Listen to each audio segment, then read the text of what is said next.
sends its people, they're not sending their best. They're not sending you. They're not sending you.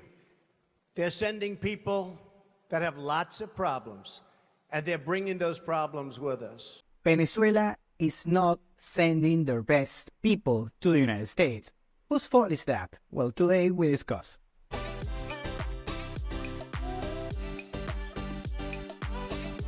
Welcome to Venezuela Insider, the only place in Venezuela for expats, digital nomads, entrepreneurs, investors, travelers, and related internationals. For more information, venezuelainsider.com.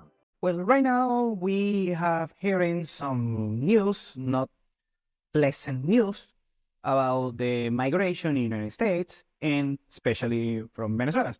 Now, I have to be clear that it's not like all of the migrants to the United States are Venezuelans. You have people from Mexico, from Central America, people from Asia and Africa, even Canadians. Actually, this is a funny thing. A significant handful of illegal aliens in the United States are actually Canadians, and nobody's talking about it. But you see on the statistics about migration to the United States, actually Canadians have a very significant presence regarding illegal migration in the United States. Just a funny thing to mention. Now, Venezuelans, of course, lately, Venezuela is not sending their best people to the United States. Now, who's to blame? Whose fault is that? Well, I have to say, U.S. authorities. I'm going to explain why. First, we have to discuss a little bit the situation regarding the legal migration system of the United States. That actually is dreadful, is one of the worst migration systems of the world, one of the worst. And this is something that the average American, of course, they don't have to go this particular migration because they are Americans since they were born. And shout out to you, by the way. But they don't understand the migration system because they think, and most Americans think, that migrating to the United States is very easy. And it's not the case. And actually, they complain a lot that why these people are illegal, these illegal migrants, we want legal migrants and that kind of stuff. Well, actually, the people who have the most issues regarding migration in the United States are the quote-unquote legal migrants. Let me explain why. I'm going to sum it up a little bit, the migration system. In order to migrate to the United States, you have a bunch, quote-unquote, of options, but mostly are for rich and famous people. You have the EB-1 visa, the EB-2, the EB-5. You have the popular H-1B visa that is for white-collar professionals. But these visas are very dreadful to get. Only they hand out around $65,000 per year. And you need a sponsor. It's a very expensive you need a sponsor. It's very expensive for the sponsor that usually is a multinational working in the United States, and they have a quota. After going through this particular process that takes around a year, the qualified candidates for the H-1B visa, they have to go through a lottery of all of the qualified applicants, and afterwards, just a handful of them, they get the visas, around 65,000 of them. And this process is very expensive, very slow, and still is dependent on random luck, chance, and of course, for a company, that's expensive.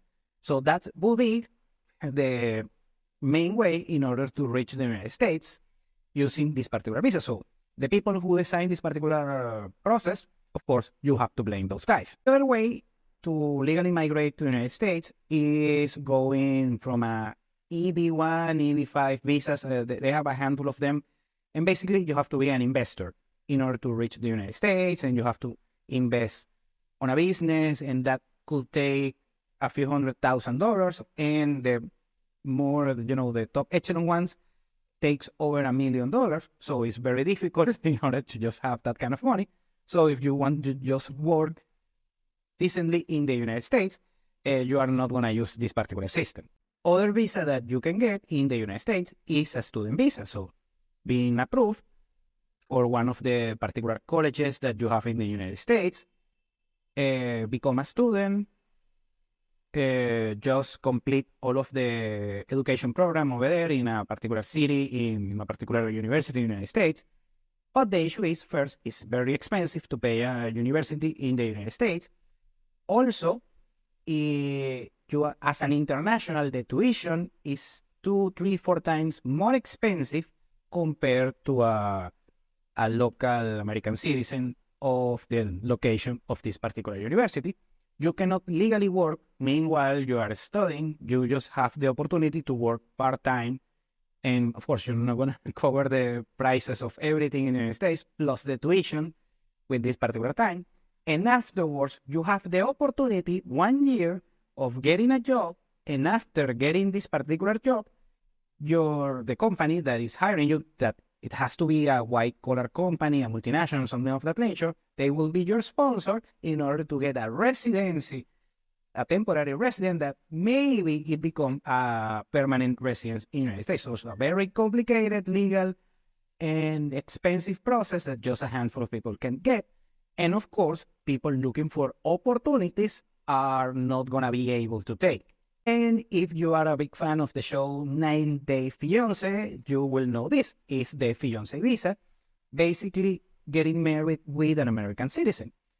And if you're a big fan of the show, by the way, you know that these people have to get a visa, travel from abroad in order to mingle with the American spouse, potential spouse.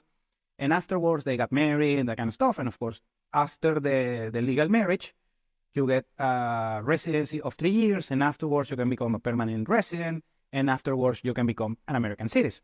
Very good.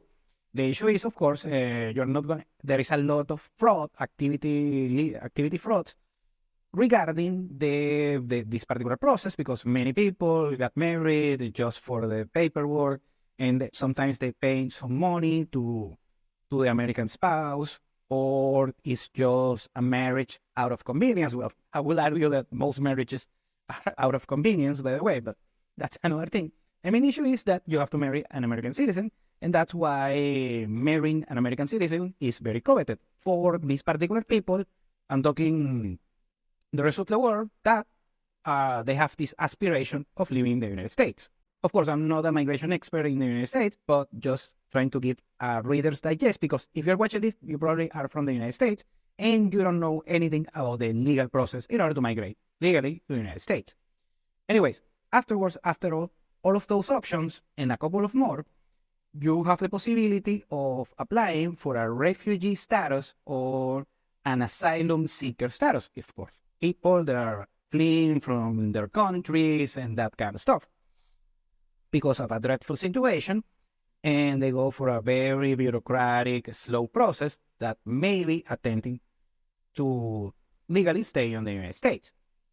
Now, something that happens a lot in the border, this is legal, by the way, for the people that complains about the illegal migrants in the United States, they have to know that legally, and I'm not an expert, by the way, if you're a migration lawyer, you can leave your thoughts below.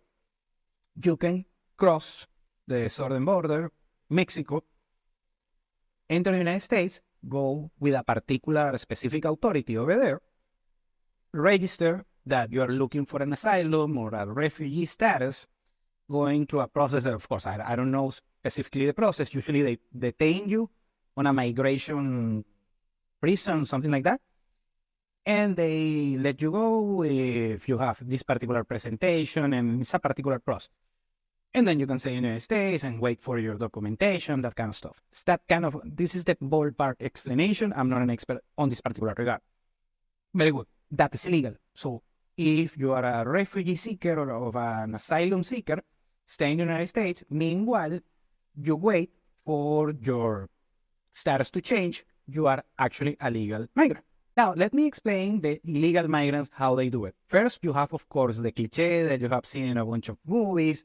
On this particular movie, American movies that are made in Mexico, when they put the yellow filter. Yeah, I love those movies, by the way. Well, anyway, you have the typical cliche of the migrant that crosses the border illegally, and of course they are detained. They are looked for la migra, for the migration authorities in the United States, And yes, of course, that happens. There are a bunch of illegal aliens in the United States on that particular regard.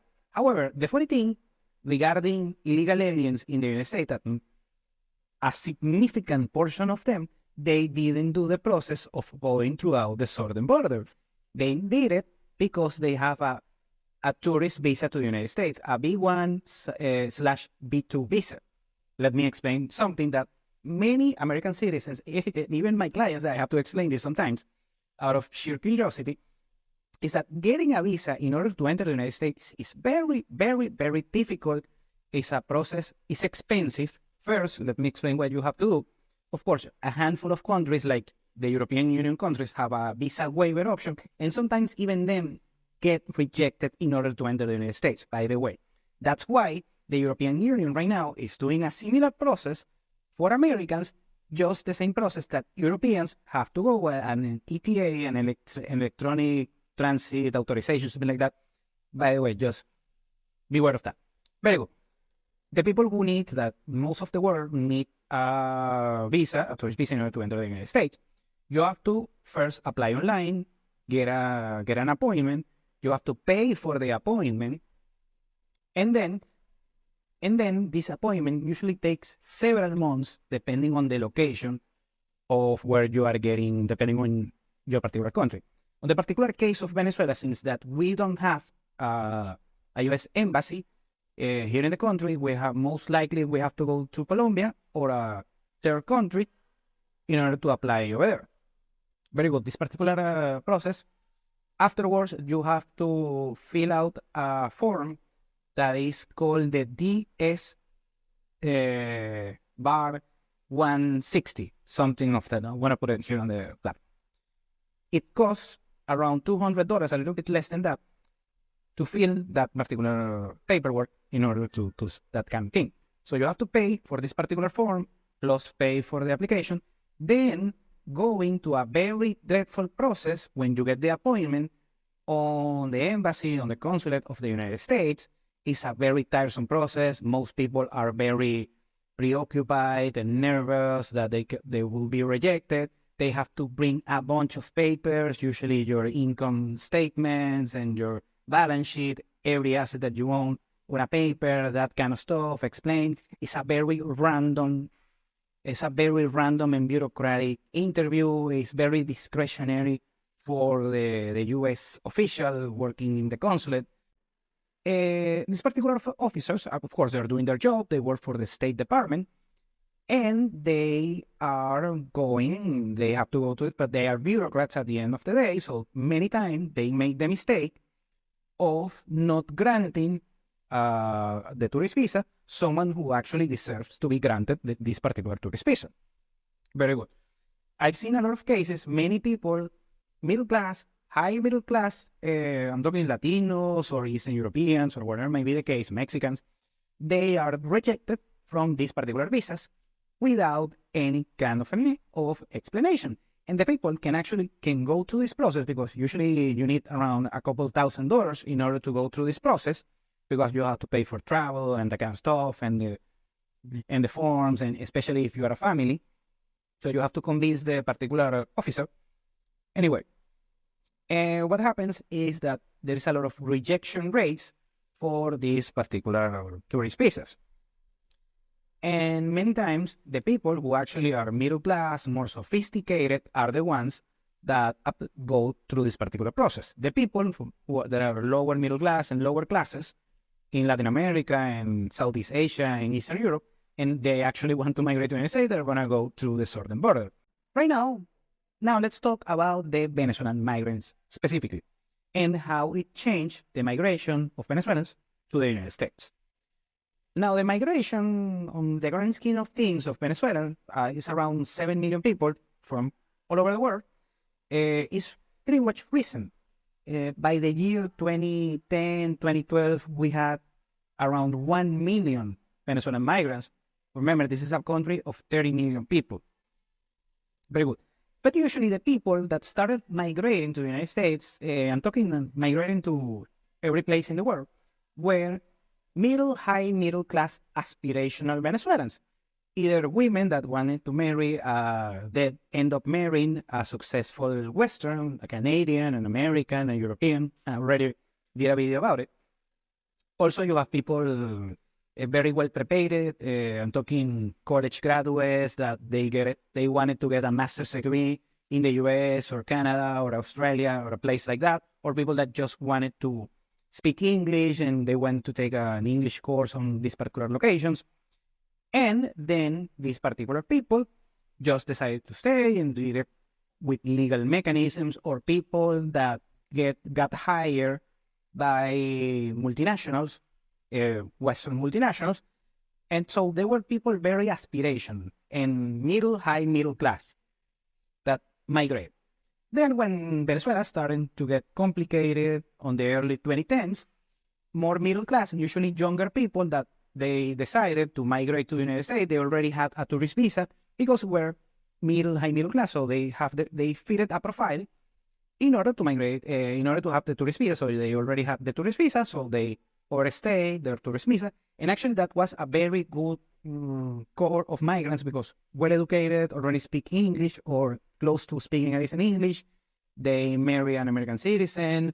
They are very hardworking, but also blue-collar workers, or some of them just people who went to engineering school, end up being a waiter or a gardener or something like that, and they love it, and they make ends meet with that particular job.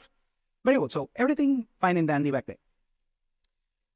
But at the moment, the migration of the Venezuelans to the United States was less than 100,000, something of that number. And then it grew to 2,000, 200,000, 300,000, all throughout the decade of the 2010s. And also, most of these particular migrants were very well educated. Keep that in mind. Also, you have to take into account that several Venezuelans, hundreds of thousands of Venezuelans, they also are European descendants, and they have a European passport. So they can migrate to the United States. They can travel to the United States without a visa and then overstay the visa and that kind of stuff. So those are actually the illegal migrants to the United States that, of course, afterwards became legal. Very good. Now, the issue on 2017, I explained this many times here on the platform, that is when things became very, very, very complicated in order to migrate to the United States. However, in 2017, that I explained this many times on this platform, that it became the situation was very, very dreadful, difficult here in Venezuela. That's when people start migrating in droves, in masses. They went to Colombia and Peru and Chile and Panama and Ecuador, those places.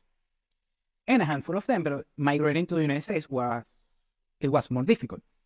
First, of course, the logistics were terrible. And also at the moment, you had Donald Trump as the US president.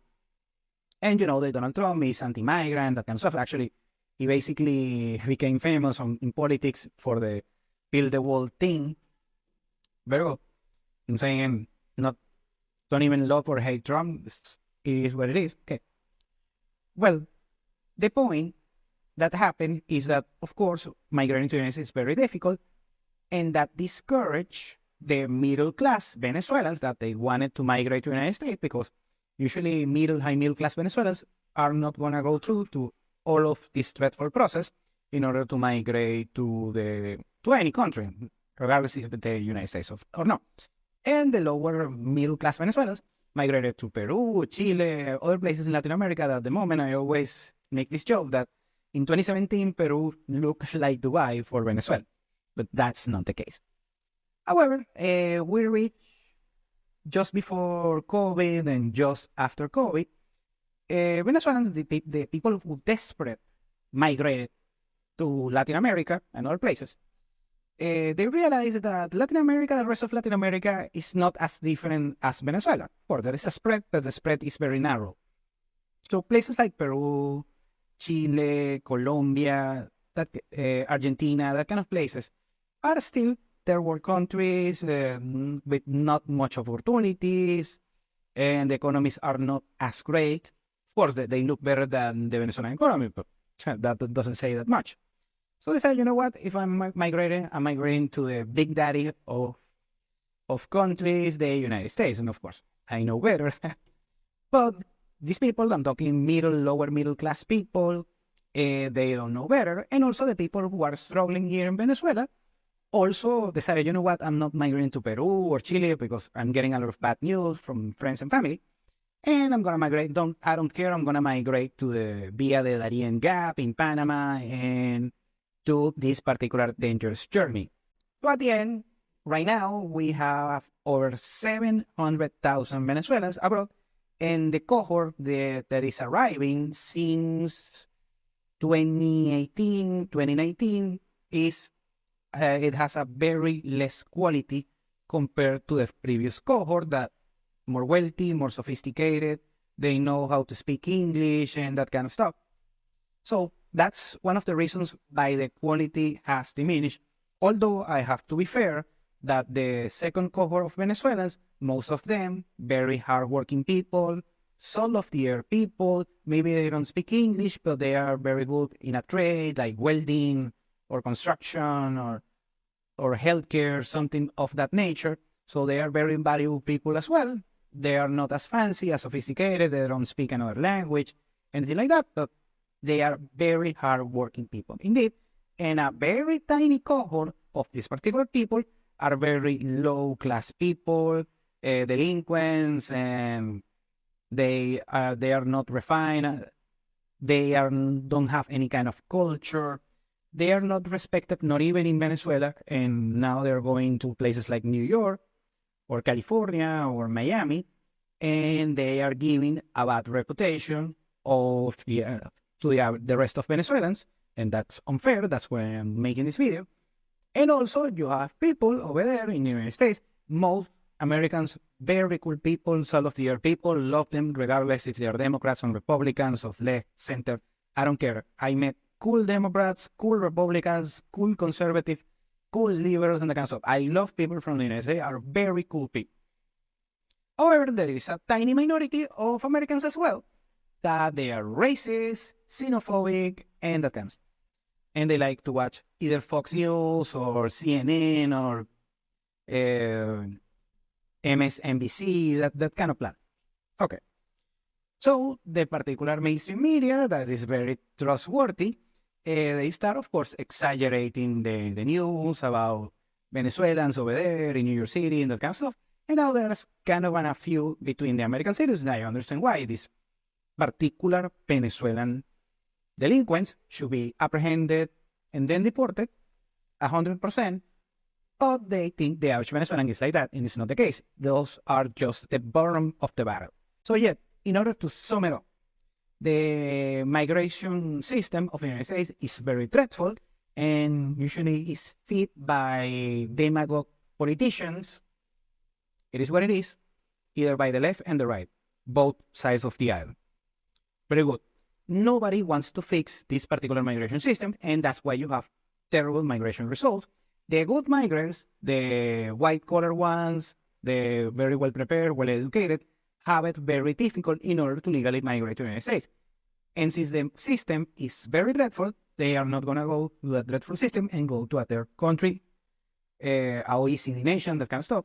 And this particular system, this particular migration system, only incentivizes the most desperate migrants of the world in order to go through. And that's why the rest of the world, including Venezuelans, they are not sending their best people to the United States because your particular American migration system is dreadful and only wants the worst and only favors the worst. And that's why you have a lot of terrible migrants in the United States. So blame your local politicians. Thank you for watching Venezuela Insider. Please like, share, and subscribe. Follow us on social media. If you want to work with us, VenezuelaInsider.com. Thanks again and have a nice day.